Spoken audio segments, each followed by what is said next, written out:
So so I had a 6th grade teacher named Miss Avery. Me and Ro was in our class.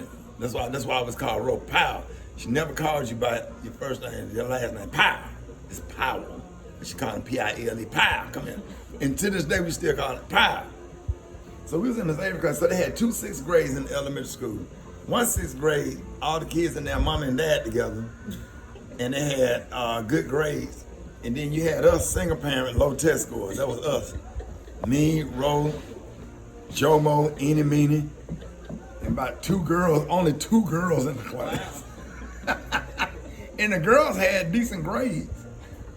So, make a long story short, you know Donna Dukes? They got the school in Birmingham. So they took her out of the 4th grade and put her in the 6th grade with us. She came in there with hair bows and barrettes in her hair, dressed for church every day, because her dad was a pastor and she was dressed for Sunday school every day. She came in there, she read so damn good, she made us look, we hated her, because she made us look dumb. So now the teacher can sit up there and say, look how Donna Dukes read. They put her from the 4th grade to the 6th grade. Read paragraph number 3. And Miss Avery had like that double chin and it was shake. Read paragraph number 3. But one time I got put out of class because we had to do tongue twisting. And you know, Miss Avery, she had a double chin. And you know, we always make little jokes about her chin because she would shake her chin wheel. And she said, all right, we're gonna do a tongue twister today. 2 tutors who tooted the flute, who tried to teach 2 tutors to toot. Man, I was fucking dying. Man, I was laughing so hard. So anyway, make a long story short, the goal was the California Achievement Test. Remember that? Yeah. The California Achievement Test. So now they have whatever test they have. Now we had the California Achievement Test. So the goal was to do good. So which she made learning fun because she was mean, but she was funny. Now, whenever you got a black teacher that's mean and funny, that shit fun because you used to being mean if you raised by your grandma because you get cursed out all the time. So we had full immunity to getting cursed out. I mean, our grandmother vaccinated us with cuss words, so when a teacher cussed your ass out, it wasn't nothing. So I was always the kid that was separated from the rest of the class, that's sitting up there in every class. So you go into the next grade and you trying to pick where you gonna sit. The teacher like, Smiley, right here. Right here. I'm like, I ain't even do shit. I ain't did that. How I end up sitting right here. But anyway, Miss Avery's mother died that year. They had got her mother a hospital bed at her house. Her mother died right before Easter. And we were just always rowdy and she was always paddling and cussing us out or whatever. So her mother died that year. And for some reason, man, it bothered us. Because when she came back to school, it was a whole different tone in the classroom because we knew we just had some kind of sensitivity to what she went through and just knew not to act up no more. But Miss Avery was gonna be on Rickey, Smiley for Real reality show. And I went over there to find Miss Avery because I thought she would be a good match, her and Miss Janie, put all that together or whatever, you know, all these different characters. Because Miss Avery was feisty and funny as well. So I got over her house and I'm like, I was walking through her house and I'm like, she's like, you want some water? I said, yes, ma'am. I went and found my 6th grade teacher. And I went in the kitchen, I was like, no. And I'm like, Miss Avery, where your ice? She said, it's in the deep freezer, and the deep freezer was in the dining room. I'm like, why you don't have ice in the freezer? She said, our freezer don't work. Like, what? What you mean? What you mean your freezer don't work? I said, Miss Avery, you got a pen and some paper? So I got a pen and some paper. I said, I'm finna walk through your house, okay? She said, okay, go ahead. So she's sitting there talking to my kids or whatever in a row. I'm walking through there, taking pictures with my cell phone or whatever. Man, I got some shit together. I put Miss Avery in a hotel for about a week and a half. Had motherfuckers coming through there, brand new carpet, brand new recliner. I gave her $1,000 JCPenney card. She can go and pick out the curtain that she wanted to give her something to do, to get her out the house, to stimulate her. Brand new bed, brand new mattress, all glasses, all brand new dishes and plates and current coffee maker. And one day she called me. I said, hello? She said, baby, I got ice. And I started fucking crying on the phone. Here goes somebody calling you just grateful just to have ice and didn't have to go. She had her ice in a bag. Somebody was going to buy the ice for her and she was putting it in her deep freezer, which was in the dining room. So I got a brand new refrigerator, stove, everything gutted and just updated everything. Brand new flat screen TV, just got everything nice for her. And every time she went to Chicago for a family reunion, had somebody pick her up, put her on a plane, flew her there, hotel, flew back, everything she ever wanted. Because everybody went to the fair, everybody went to the circus, and then nobody had the money. So who paid for all that shit? All those teachers went in their pocket and made sure a lot of us kids that didn't have anything went to the circus. Because if you don't go to the circus, you got to stay in the special ed class for the whole day while other kids go to the circus. Now your ass sitting there and you got to put a helmet on and take a nap.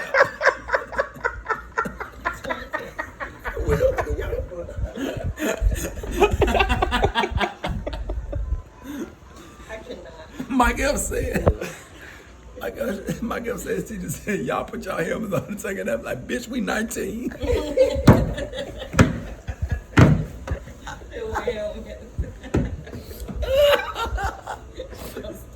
Mike F said, man, that shit had me crying. Mike F said, the teacher told him. Mike F said, I ain't trying to repeat nobody's joke. But I stand on the stage, when I do show with Mike, I sit on the side of the stage. I know I'm going from subject to subject. I literally wait for Mike F to do the joke. Mike F said one of the girls in special ed walked up to him. He said, just get away from me. No, he don't want the other kids to know that he know her. He said, Mike F said one of the girls in high school said, you in that class, cause I seen that turkey with that handprint turkey on the wall with your name on it.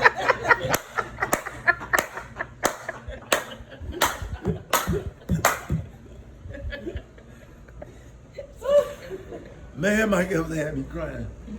But yeah, and so I do a show in Minneapolis. Somebody called me from his Avery house. I didn't answer the phone. It was late. I'm like, shit, I called in the morning. So when I landed in Atlanta, my mom called me on the cell phone. I said, hello. She said, hey. She said, what you doing? I said, I just landed in Atlanta. We driving to Birmingham. She said, Miss Avery died. I said, what? And Ro, who was driving me, he was in the class with me. That was my road manager. So we was in her class together. I said, Ro, Miss Avery died. He said, what? We just had sent her to a family reunion, you know. We sent her a bottle of Cavassier and her cigarettes every month. That's all she wanted, her little Cavassier. She have a little drink and a little cigarette. She was a lady, a classy lady. And, she graduated from Alabama State University. You know, I think she was a Zeta. And man, Ro, I ain't never seen Ro look like that. Ro had tears in his eyes. He big grown basketball player. And he just had this look on his face, and we were just quiet all the way to Birmingham. But the good thing about it was, I stood in the back of that. I didn't even sit down at her funeral. I just stood in the back.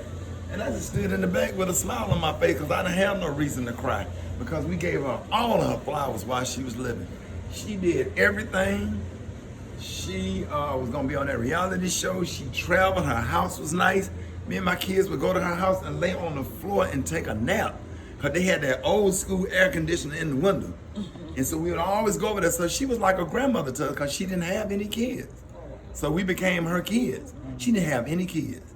So I would go over there and all my kids, and she said, go in there. I got some cookies. I got some tater chips. Look in there and get you something to drink. Next thing you know, all of us be in her living room on the floor asleep. And she'd be sitting up in the recliner reading a book, my 6th grade teacher. Now I'm getting emotional because I kind of miss her.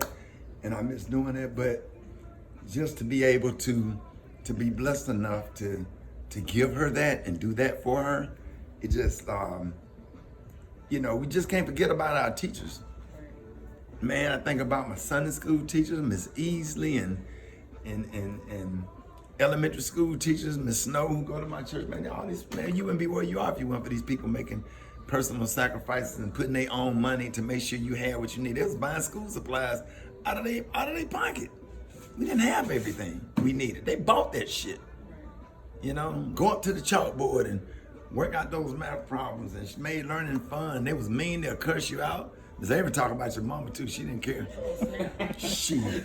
Hey, Miss Avery, what's the name back here saying something about your shoe? Tell him his mammy bought him. Say that in the 6th grade in 82. Tell him his mammy bought him, and you dare not go home and tell your mama where she said, cause now you know she ain't gonna like you no more. So you had to toughen up and get thick skin. You can't say nothing to these kids now. So that's why when we grew up, we had teachers that cuss us out and talk crazy to us. We ain't sensitive now. Even now, if an old lady cuss me out, I be getting cussed out all the time by old lady. You need to, yes ma'am. Yes, man. I just talk shit to them and laugh it off. Ain't nobody in their feelings about that shit because that's what they did. You can't say nothing to these kids because they sensitive now. Oh, don't talk. You're going to mess with her psychology and her mind and or whatever. Shit, we ain't have no mom and no daddy. Sit down with them. Did you go up there and stand over and breathe in her face and you hadn't brushed your teeth? She would go right there in that. She would go right there in that drawer. And she, go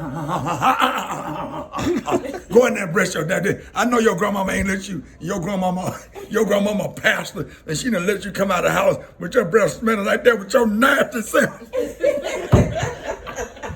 So I'm sitting there laughing my ass off, and then she'll haul over and hit me. Like, what you hit me for? I ain't do nothing. Because I'm laughing too hard. And they walking out the door with your nasty self.